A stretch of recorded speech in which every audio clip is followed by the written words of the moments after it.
परमात्मा शिव के 5वें अवतार का नाम है केदारेश्वर। वह केदार में ज्योतिर्लिंग रूप में स्थित है। मुने वहाँ श्री हरि के जो नर नारायण नामक अवतार है, उनके प्रार्थना करने पर शिव जी हिमगिरी के केदार शिखर पर स्थित हो गए। वे दोनों उस केदारेश्वर लिंग की नित्य पूजा करते हैं। वहाँ शंभु दर्शन और पूजन करने वाले भक्तों को अभीष्ट प्रदान करते हैं। तात सर्वेश्वर होते हुए भी शिव इन खंड के विशेष रूप से स्वामी है। शिव जी का यह अवतार संपूर्ण अभीष्टों को प्रदान करने वाला है। महाप्रभु शंभु के 6ठे अवतार का नाम भीम शंकर है।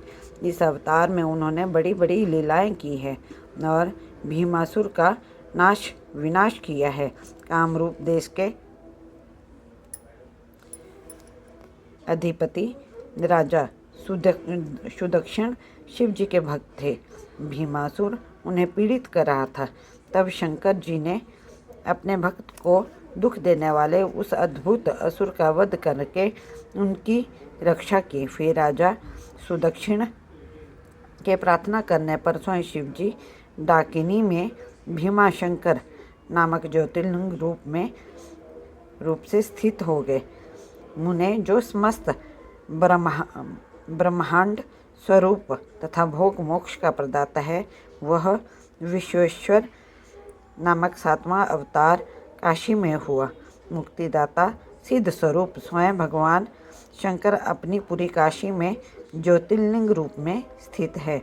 विष्णु आदि सभी देवता, कैलाशपति शिव और भैरव नित्य उनकी पूजा करते हैं। जो काशी विश्वनाथ के भक्त हैं और नित्य उनके नामों का जप करते रहते हैं, वे कर्मों से निर्लिप्त होकर कैवल्य पद के भागी होते हैं। चंद्रशेखर शिव का जो त्र्यंबक नामक 8वां अवतार है, वह गौतम ऋषि के प्रार्थना करने पर गौतमी नदी के तट पर प्रकट हुआ।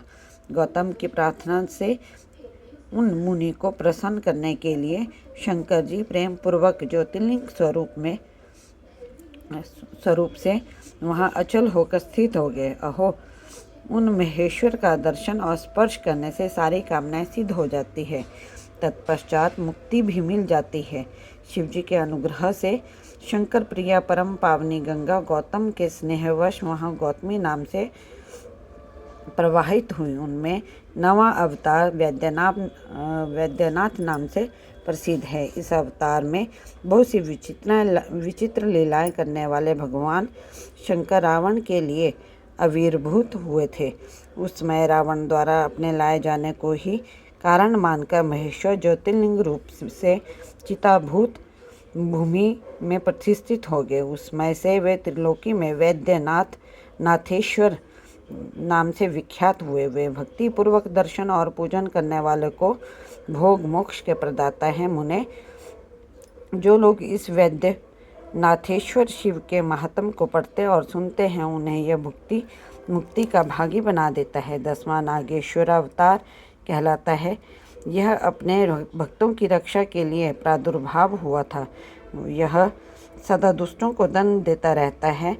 इस अवतार में शिवजी ने दारुण नामक राक्षस को, जो धर्माघाती था, मारकर वैश्यों के स्वामी अपने सुप्रिय नामक भक्त की रक्षा की थी। तत्पश्चात बहुत सी लीलाएं करने वाले वे परात्पर प्रभु शंभु लोकों का उपकार करने के लिए अंबिका सहित ज्योतिर्लिंग स्वरूप में शेष स्थित हो गए।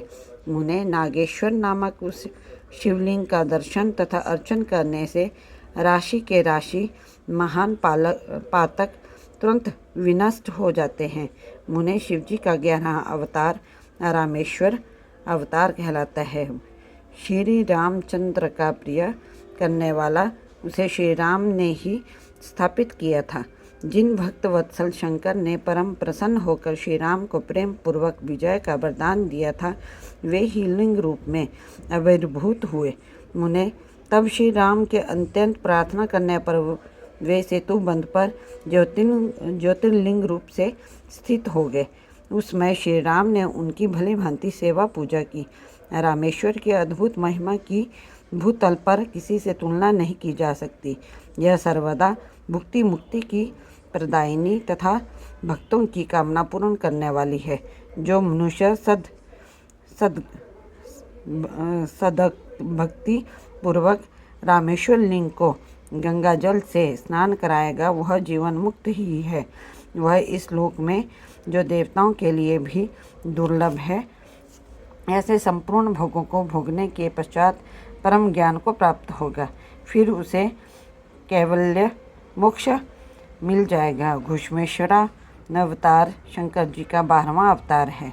वह नाना प्रकार की लीलाओं का कर्ता, भक्त वत्सल तथा घुष्मा को आनंद देने वाला है। मुने घुष्मा का प्रिय करने के लिए भगवान शंकर दक्षिण दिशा में स्थित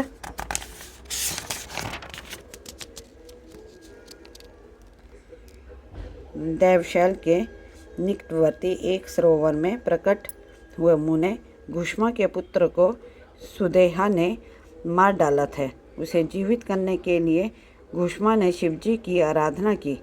तब उनकी भक्ति से संतुष्ट होकर भक्त वत्सल शंभु ने उनके पुत्र को बचा लिया। तदंतर कामनाओं के पूरक शंभु घुष्मा की प्रार्थना से उस तड़ाग में ज्योतिर्लिंग रूप से स्थित हो गए।